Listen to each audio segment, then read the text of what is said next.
Good afternoon, everyone. Good afternoon. Good afternoon.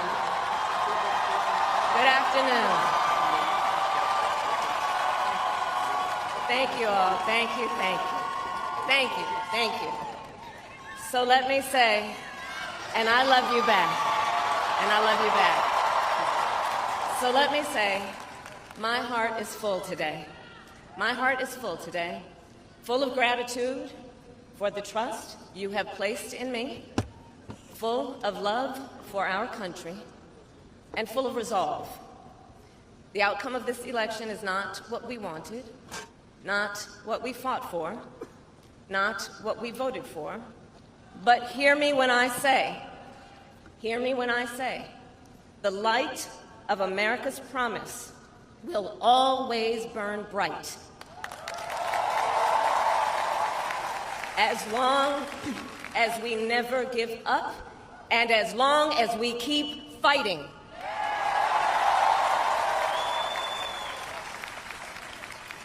To my beloved Doug and our family, I love you so very much. To President Biden and Dr. Biden, thank you for your faith and support. To Governor Walz and the Walz family, I know your service to our nation will continue.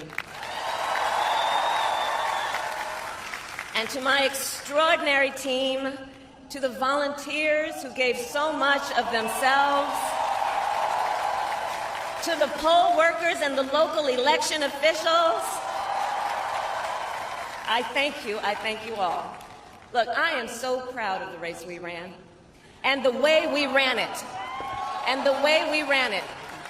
Over the 107 days of this campaign, we have been intentional about building community and building coalitions, bringing people together from every walk of life and background, united by love of country with enthusiasm and joy in our fight for America's future.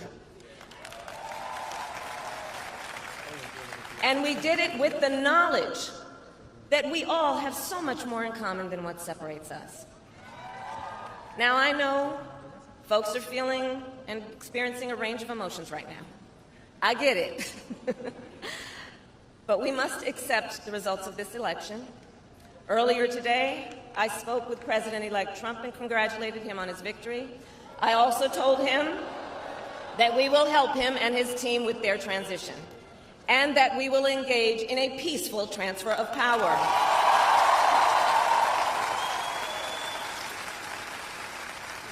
A fundamental principle of American democracy is that when we lose an election, we accept the results.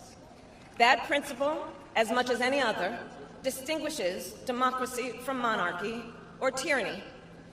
And anyone who seeks the public trust must honor it. At the same time, in our nation, we owe loyalty not to a president or a party, but to the Constitution of the United States. And loyalty to our conscience and to our God. My allegiance to all three is why I am here to say, while I concede this election, I do not concede the fight that fueled this campaign.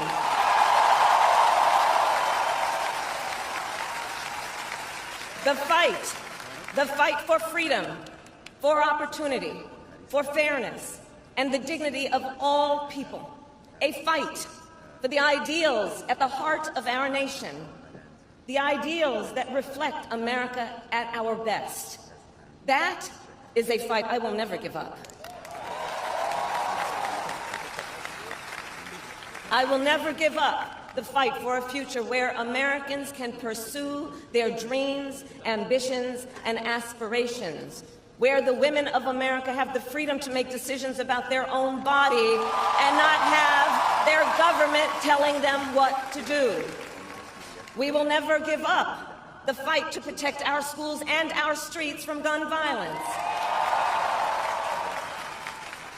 And America, we will never give up the fight for our democracy, for the rule of law, for equal justice, and for the sacred idea that every one of us, no matter who we are or where we start out, has certain fundamental rights and freedoms that must be respected and upheld. And we will continue to wage this fight in the voting booth, in the courts, and in the public square. And we will also wage it in quieter ways, in how we live our lives, by treating one another with kindness and respect, by looking in the face of a stranger and seeing a neighbor, by always using our strength to lift people up, to fight for the dignity that all people deserve. The fight for our freedom will take hard work, but like I always say, we like hard work. Hard work is good work. Hard work can be joyful work. And the fight for our country is always worth it. It is always worth it.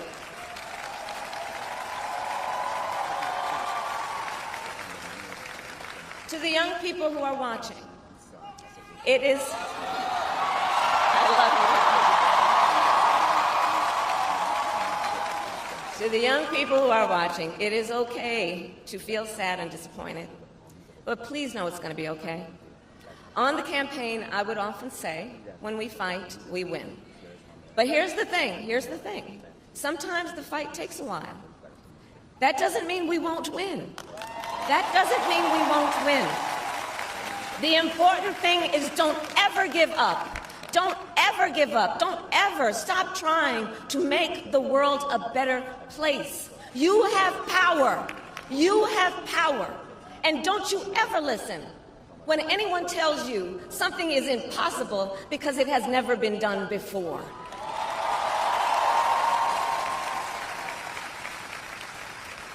You have the capacity to do extraordinary good in the world. And so to everyone who is watching, do not despair. This is not a time to throw up our hands. This is a time to roll up our sleeves. This is a time to organize, to mobilize, and to stay engaged for the sake of freedom and justice and the future that we all know we can build together. Look, many of you know I started out as a prosecutor, and throughout my career, I saw people at some of the worst times in their lives. People who had suffered great harm and great pain, and yet found within themselves the strength and the courage and the resolve to take the stand, to take a stand, to fight for justice, to fight for themselves, to fight for others. So let their courage be our inspiration. Let their determination be our charge. And I'll close with this. There's an adage an historian once called a law of history, true of every society across the ages. The adage is, only when it is dark enough can you see the stars. I know many people feel like we are entering a dark time, but for the benefit of us all, I hope that is not the case. But here's the thing, America, if it is, let us fill the sky with the light of a brilliant, brilliant billion of stars. The light of optimism, of faith, of truth, and service.